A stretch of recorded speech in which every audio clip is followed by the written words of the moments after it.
Voltando aqui, vamos dar sequência com os nossos casos clínicos, tá? A gente vai trabalhar, né, muito a arquitetura funcional, a arquitetura do sorriso, e vamos falar um pouquinho sobre alongamento dos incisivos. É um aspecto bem interessante, que hoje é uma situação que causa no resultado do sorriso uma jovialidade maior, então muita gente procura para isso. Esse caso é interessante, vocês podem ver essa fratura aqui. Essa paciente é uma arquiteta, ela já tinha feito essa restauração umas 3, 4 vezes e não estava tendo resultado, voltou no dentista, aquilo que eu comentei a vocês, ela fez, fraturou, voltou, fraturou, voltou, fraturou, e ela acabou mudando de dentista.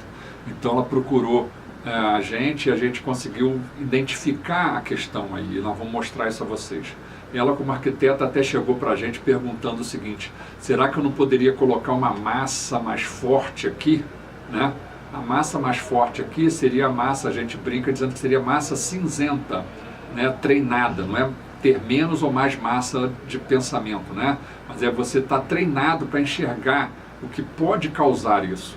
Você tem um problema, você não tem, a consequência é o fraturado, né? Então você recupera o fraturado colocando mais resina, fazendo outra restauração. Mas o que causou essa fratura? Foi um uso inadequado, foi a falta da guia, o que aconteceu? Se você não tiver essa observação, você nunca vai dar certo, você nunca vai saber o que aconteceu, você não vai corrigir. E ao fazer simplesmente um movimento de lateralidade, vejam, ela tocando o canino aqui, vejam a trinca no canino, facetas de desgaste, são todos aqueles sinais que nós temos mostrado a vocês aqui nos módulos passados. Vejam a fratura, vejam o uso e o desgaste e pequenas fraturas. Tudo isso aqui se dá pelo uso, pela situação inadequada de uso. Então vejam, fratura superior, desgaste inferior, pequenas fraturas no inferior também. Então tudo isso acontece de uma forma repetitiva, a gente acaba tendo isso. Então o que nós fizemos? Fizemos um pequeno reparo, ela queria fazer um clareamento, então nós fizemos um pequeno reparo, tá legal? E fomos para o planejamento. Então sempre que vocês quiserem trabalhar o sorriso, dar uma mais jovialidade, vocês vão fazer o alongamento do incisivo. Não precisamos exagerar, como algumas pessoas exageram, né? Fica parecendo quase um coelho, mas não é esse o objetivo, né? Então procurem sempre alongar o sorriso, vocês vão ter mais jovialidade no sorriso. E para alongar o sorriso, você deve sempre observar a guia de lateralidade pelo canino e as habituais do paciente. E toda a situação de hábitos parafuncionais. Você tem que explicar para o cliente que você vai colocar um material e que ele tem que ser bem tratado. Se os dentes dela estão sendo desgastados, vejam, o canino está desgastado, então não tem jeito, se eu colocar a restauração ela vai desgastar do mesmo jeito, ó, trinca, quebra. Então ninguém faz mágica, mas esse conhecimento existe à disposição e se nós observarmos essa situação do canino, nós conseguiremos um resultado bom. Nós vamos para o clareamento, ela quer um clareamento estável. O que é um clareamento estável? É aquele clareamento que você faz e o dente fica claro pro resto da vida. Ah, vai ter uma alteração durante a vida útil do dente? Vai. Ao longo da vida você ingere alimentos, esses alimentos vão cair em cima do dente e vão escurecendo ligeiramente o dente. O que não pode, a gente tem visto muito no nosso dia a dia do consultório, da universidade, é que as pessoas, eu fiz clareamento, mas meu dente depois escureceu. O que é isso? É que você não fez o clareamento total do seu dente. O dente tem que clarear até o final. Se ele não clarear até o final, né, realmente, ele vai retornar à cor do dente. O clareamento a gente comenta que são duas fases. Uma fase de mudança de cor é a limpeza da pigmentação superficial. Isso acontece muito fácil. E é aquele clareamento rápido que você vê, já deu resultado, tal. Você acha que clareou, mas você limpou a superfície do dente e começa um clareamento interno da estrutura de esmalte e dentina desse dente. Então o produto tem que ter tempo para penetrar no dente e realmente quebrar as moléculas de cor mais escuras para que você consiga um resultado de clareamento mais adequado, tá ok? Um exemplo típico disso é a gente ter, por exemplo, vai lavar uma roupa, tá bem suja, encardida lá, bem suja. O que eu faço? Se eu lavar no tanque com sabão na mão, ela vai limpar, mas não vai ficar totalmente branca ou limpa. O que eu tenho que fazer para dar resultado? Eu tenho que deixar de molho. O de molho é tempo de clareamento, certo? Entendam isso. O produto precisa de tempo para realmente quebrar todos os pigmentos e clarear o pigmento. Se nós não dermos tempo, isso não funciona. Muita gente fala sobre clareamento de 2 semanas, 3 semanas. A gente, quando começa um clareamento, fala para o cliente: você quer seu dente branco, branco, branco e com durabilidade? A gente trabalha com um padrão de 2 meses, pelo menos, de clareamento. Tá ok? Essa é uma conduta. Nós usamos os géis principalmente da FGM, existem outras marcas boas, mas nós temos tido sucesso e resultado com essas marcas da FGM. Tem variação de 10, 16 e 22, os géis clareadores para uso de consultório, tá? Então, voltando aqui ao caso da cliente, a fratura, tá? Depois nós fizemos o clareamento, então vocês vejam um resultado bem diferente nela de dente clareado, tá? Depois disso, nós fizemos as restaurações na cor clara, que ela queria os dentes bem claros. E vocês notem uma diferença que eu vou atentar agora para vocês. Vejam a espessura do lábio dela na fotografia inicial e vejam a espessura do lábio dela na segunda fotografia, que é a final. O que aconteceu aí? Nós vimos que ela tinha esse lábio fino e ela sempre relatava que nunca tinha usado batom, porque não tinha lábio para botar batom. Vejam até aqui, ó. Então o que nós fizemos aqui? Planejamos aumentar o volume de resina no dente e esse volume fez o lábio dela aparecer. Então ela passou a usar batom, quer dizer, ela ganhou uma situação bem interessante aí de lábio maior. Vemos as restaurações feitas. Aqui, lembra, o canino era desgastado, aqui nós fizemos o aumento do canino, então ele toca canino, não toca mais premolares que tocavam, e a gente tem um espaço para reconstruir os incisivos, dando todo o aspecto de naturalidade e de qualidade para o sorriso de beleza, né? Então você tem isso. Então, para alongar incisivos, sempre reconstruir a guia do canino. Claro, se o paciente precisar de recuperação da guia do canino. Se ele já tiver a guia funcionando e o afastamento dos incisivos, vocês têm essa situação. Vejam na comparação aqui, ó, o canino funcionando aqui, tá vendo a faceta de desgaste e o toque de lateral e toque de central. Aqui, desse lado, nós aumentamos a altura do central, aumentamos a altura do lateral e aumentamos o canino. Então você tem uma situação de toque, recuperando a guia. Vejam, ó, aqui, ó, o premolar praticamente tocando e aqui um bom espaço que eu tenho de premolar para o outro. Então eu recuperei a guia, dei mais suavidade para a mastigação e ao mesmo tempo consegui espaço para fazer a restauração anterior. E agora ela convive com essa restauração sem problema de fratura. Vejam o outro lado da boca, tá vendo? Ó? Central tocando, lateral aqui com um pequeno toque, premolar aqui tocando e aqui sem guia. Vejam como é bem reta a incisal desse canino e aqui nós recuperamos o formato mais natural do canino, dando espaço para a recuperação e anatomia dos incisivos anteriores, tá? Então sempre que você fizer um planejamento de facetas com resina, com cerâmica, tá? Sempre avalie se a sua guia do canino está desocluindo o suficiente para você fazer o aumento do incisivo central e lateral, e observe também os aspectos dos hábitos parafuncionais do seu cliente, tá? Então, como ela era, vejam a altura do lábio, olha como o lábio aumenta, olha como as restaurações melhoram o sorriso. Ela queria brancos e agradáveis, e é isso que nós conseguimos para ela, tá? Um sorriso bem mais agradável, com o lábio e ela podendo usar o batom que ela tanto queria e sonhava. Tá? Mais um caso clínico. Esse é um caso que nós publicamos sobre o fechamento de diastemas, tá? Na International Journal of Aesthetic Dentistry, tá? E vocês podem acessar. Esse artigo também vai ser agora republicado em português. A editora Napoleão do Brasil tem os direitos da Quintessência, então vai tem uma revista aí em português também. Quem não tiver acesso a fazer assinatura em inglês pode fazer em português pela editora Napoleão, tá? E esse artigo vai ser republicado, traduzido para o português. O que a gente quis mostrar? Muita gente, quando faz fechamento de diastema tem dificuldade de fazer o recontorno aqui nessa região, tá?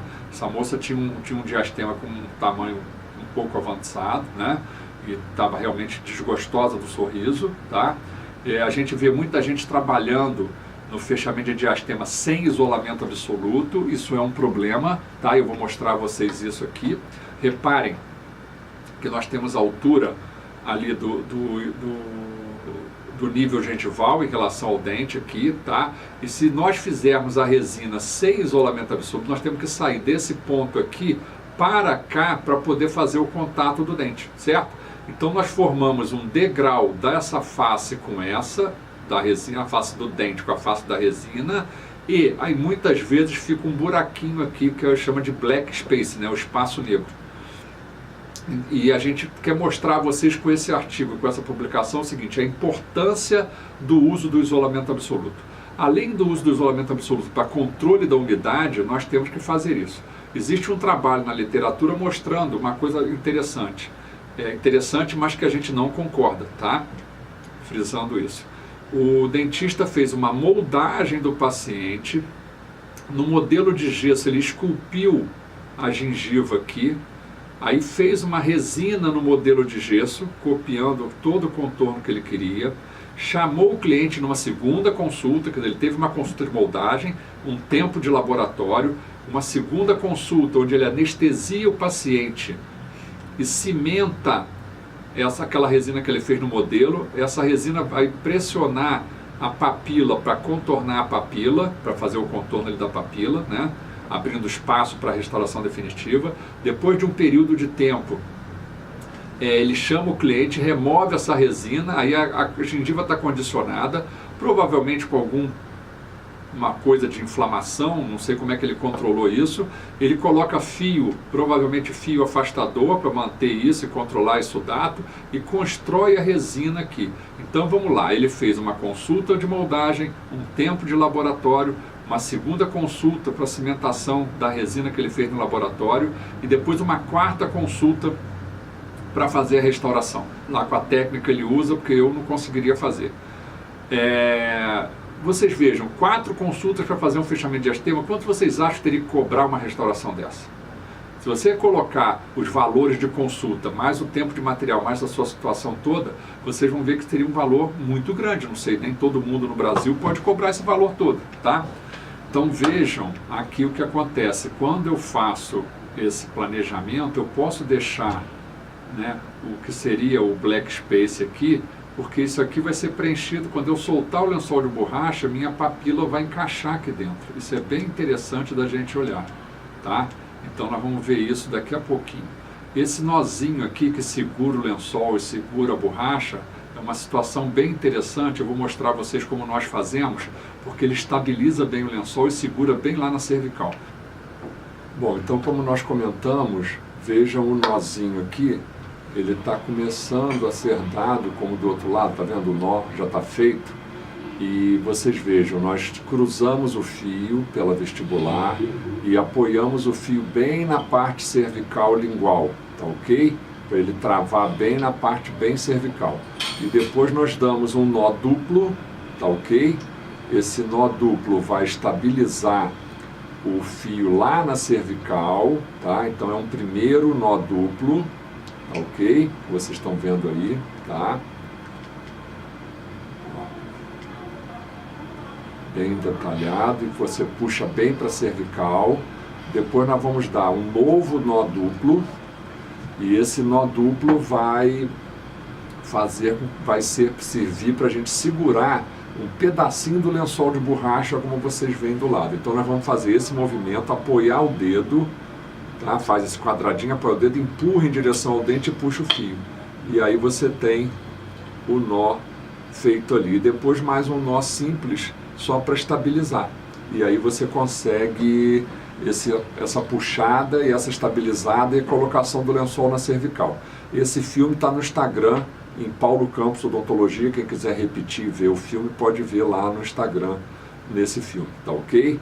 Dando continuidade, então fazemos a aplicação da resina, fazemos a aplicação da resina toda que nós queremos fazer, né, colocando a vestibular, fazendo o contato, toda a tela técnica já explicada, e aí nós fazemos o preenchimento. E depois que nós vemos aqui o término da restauração, a gente parece, poxa, ficou um black space aqui.